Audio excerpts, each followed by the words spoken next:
Bae Jo Hyun lahir tanggal 29 Maret tahun 1991. Dikenal secara profesional sebagai Irene, adalah penyanyi, rapper, dan aktris Korea Selatan.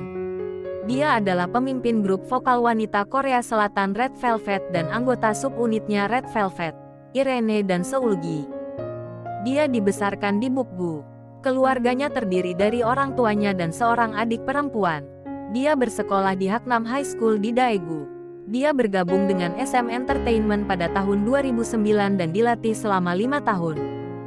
Selama menjadi trainee, pada Agustus tahun 2013, dia muncul di video musik lagu rekan satu labelnya Henry Lau, 143, pada tanggal 9 Desember tahun 2013. Irene adalah salah satu dari peserta pelatihan gelombang kedua yang diperkenalkan sebagai anggota SM Rookies. Tim pradebut peserta pelatihan di bawah SM Entertainment, bersama mantan peserta pelatihan Lami dan sekarang menjadi anggota NCT Jaehyun.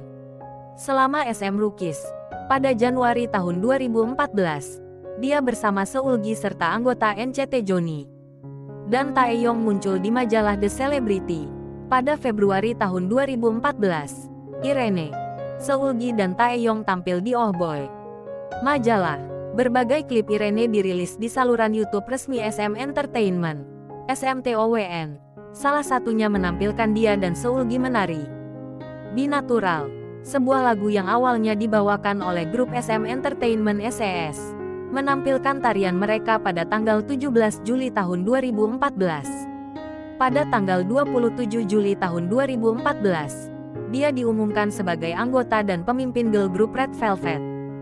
Mereka membuat debut resminya dengan single, Happiness. Sejak saat itu, Red Velvet telah merilis 11 EP dan 2 album studio serta 2 album yang diterbitkan ulang. Mereka telah dianggap sebagai salah satu grup K-pop paling populer di Korea Selatan dan di seluruh dunia. Pada November tahun 2014, Irene muncul di video musik single balad Kyuhyun, at Gwangwamun. Pada September tahun 2015 dari Mei tahun 2015 hingga Juni tahun 2016, Irene membawakan acara musik Music Bank bersama aktor Park Bo-gum. Mereka berdua mendapat perhatian karena chemistry mereka serta keterampilan menyanyi dan membawakan acara. Pers menyebut mereka salah satu kemitraan terbaik dalam sejarah pertunjukan. Pada Juli tahun 2016, Irene melakukan debut aktingnya di drama web Woman at a Game Company di mana dia berperan sebagai pemeran utama wanita. Di bulan yang sama, Irene berperan dalam Hello, Our Language, sebuah komedi situasi yang dibuat untuk mengajari penonton bahasa Korea yang benar, dan dia berperan sebagai detektif. Pada tanggal 14 Oktober Irene menjadi pembawa acara peragaan busana on style, Laundry Day. Acara tersebut tayang perdana pada tanggal 22 Oktober tahun 2016. Di bulan yang sama, ia menjadi panelis di acara KBS Trick dan True bersama rekan seband Wendy. Pada Maret tahun 2017, Irene bermitra dengan aktor Kim Min Jae untuk memerankan 2 kekasih dalam MVID stasiun SM Red Velvet, Woolwoo. Pada Juli tahun 2019, SM Entertainment mengumumkan bahwa Irene akan berkolaborasi dengan DJ dan produser Korea Selatan Raiden di lagu The Only, yang dirilis pada tanggal 2 Agustus. Pada tanggal 20 April tahun 2020, SM mengonfirmasi bahwa Irene, bersama anggota Seulgi, akan membentuk subunit pertama Red Velvet. MV penampilan solo singkatnya, berjudul Episode 2, juga dirilis. Dia dan Seulgi juga membintangi versi spin-off dari reality show Level Up Project. Pada tanggal 16 Juli tahun 2020, SM mengonfirmasi bahwa Irene akan berakting dalam film mendatang Double Party, yang akan dirilis akhir tahun itu, tetapi kemudian ditunda hingga Februari tahun 2021. Dia akan berperan sebagai Lee Hyun-ji, seorang calon jangkar. Irene juga merilis OST-nya sendiri, berjudul A White Night, untuk film tersebut. Irene dipuji sebagai Ratu CF karena kekuatan pemasarannya yang besar dan banyak kesepakatan dukungan mulai dari kosmetik, barang pakaian mewah, dan hingga komoditas dasar. Selain dukungannya dengan Red Velvet sebagai grup, ia juga menjadi model untuk Ivy Club bersama dengan label Match EXO pada tahun 2015. Pada tahun 2016, ia menjadi pendukung merek kopi Maxwell House. Pada Januari tahun 2017, Irene menjadi model merek baru sepatu Nuovo. Pada Agustus tahun 2017, Irene juga terpilih menjadi model promosi untuk MMORPG AG Offering. Di tahun yang sama, ia menjadi endorser resmi program Hyundai Auto Advantage. Pada tanggal 26 Februari tahun 2018, Irene terpilih menjadi model lensa kontak merek Cooper Vision. Di bulan yang sama, ia menjadi model eksklusif dari merek aksesori kasual Inggris, Hazis Accessories.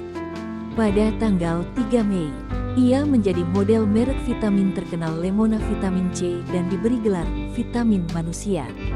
Pada tanggal 9 Agustus ia diumumkan sebagai model eksklusif baru untuk merek olahraga Prancis Eider untuk musim gugur, musim dingin 2018, dan musim semi, musim panas 2019. Pada November tahun 2018, Irene, bersama dengan Wendy, juga menjadi pendukung bubur nasi Dongwon Yangban. Pada bulan Desember, dia terpilih menjadi wajah merek soju Hite Jinro Chamisul. Pada Februari tahun 2019, Irene diumumkan sebagai inspirasi baru dari merek perhiasan mewah Italia Damiani, menjadi orang Asia pertama yang mewakili merek tersebut sebagai inspirasi. Di tahun yang sama, ia juga menjadi wajah dari merek fashion Miu Miu. Pada Maret tahun 2019, ia menghadiri Paris Fashion Week dan membuat kegemaran di acara AW19 Miu Miu. Saat pengaruh globalnya terus meningkat, Irene menjadi duta baru untuk merek kecantikan kelas menengah Clinique di Asia Pasifik pada Maret tahun 2020. Pada tanggal 17 September tahun 2020, Irene diumumkan sebagai duta Prada yang baru. Dalam polling preferensi Idol Gallup Korea, sebelum dihentikan pada tahun 2020, Irene dinobatkan sebagai salah satu selebriti idola paling dicintai di Korea Selatan. Pada tahun 2019, dalam survei terpisah di antara tentara yang melakukan wajib militer di Korea Selatan, Irene menduduki peringkat ketiga sebagai idola K-pop wanita terpopuler. Popularitas Irene telah membuatnya mendukung beberapa merek. Ia juga menduduki puncak peringkat kekuatan merek anggota girl group individu yang diterbitkan oleh Lembaga Penelitian Reputasi Korporat Korea yang menempatkannya dalam 3 teratas beberapa kali pada tahun 2018. Pada Februari tahun 2020, Irene mendonasikan 100 juta won untuk Community Chest of Korea untuk membantu mendukung mereka yang terkena dampak pandemi COVID-19 di Korea Selatan. Pada tanggal 21 Oktober tahun 2020, Irene mendapat kecaman karena menganiaya dan menyerang seorang editor mode, menurut postingan Instagram editor mode yang sekarang sudah dihapus. Irene turun ke platform media sosial untuk memposting pernyataan resmi, meminta maaf atas kata-kata dan tindakannya yang buruk. SM Entertainment juga kemudian merilis pernyataan permintaan maaf karena menimbulkan kekhawatiran bagi banyak orang. Kontroversi yang memanas telah menyebabkan reaksi luas karena memicu percakapan yang lebih luas tentang budaya gapjil yang mengakar dalam masyarakat Korea. Para ahli dan juru bicara dari berbagai gerakan politik di Korea Selatan percaya bahwa sebagian besar kemarahan publik terhadap Irene berasal dari perhitungan negara dengan gapjil atau perilaku kasar dan intimidasi oleh orang-orang yang memiliki posisi kekuasaan atau senioritas. Sebuah masalah yang dimiliki negara tersebut telah mencoba untuk memberantas dan nada bawah. Persepsi masyarakat umum di Korea Selatan terhadap anggota grup idola juga terungkap sehubungan dengan insiden tersebut, di mana wanita khususnya memiliki standar yang lebih tinggi dibandingkan dengan artis pria dalam hal kontroversi. Menyusul berbagai spekulasi lebih lanjut terkait insiden tersebut, staf yang sebelumnya bekerja dengan Irene menyuarakan pendapatnya untuk membela musisi tersebut. Beberapa stylist, penari, dan penata rias yang bekerja dengannya juga memposting di akun Instagram mereka bahwa mereka tidak pernah mengalami tindakan kasar. Yang dibagikan tentang Irene, staf berbagi bahwa Irene adalah seseorang yang memiliki pemahaman yang jelas tentang apa yang dia inginkan dan memiliki bakat untuk menyampaikan pendapatnya dengan jelas. Dia juga tahu bagaimana menghargai stafnya dengan memberikan kartu tulisan tangan dan hadiah kepada anggota staf. Elena Yim, mantan stylist dan direktur visual SM, juga mengklaim selalu ada dua sisi dari setiap cerita. Dan sangat disayangkan orang menolak untuk melihat sisi lain dari cerita karena mereka hanya berkonsentrasi pada apa yang telah diungkapkan dan apa yang mereka lakukan. Ingin bertemu. Editor fashion yang terlibat juga berbicara tentang rumor yang beredar secara online dan meminta untuk menghentikan spekulasi tersebut. Dia menekankan bahwa tidak ada penyelesaian moneter dan hanya pertukaran permintaan maaf yang tulus terjadi ketika mereka bertemu lagi.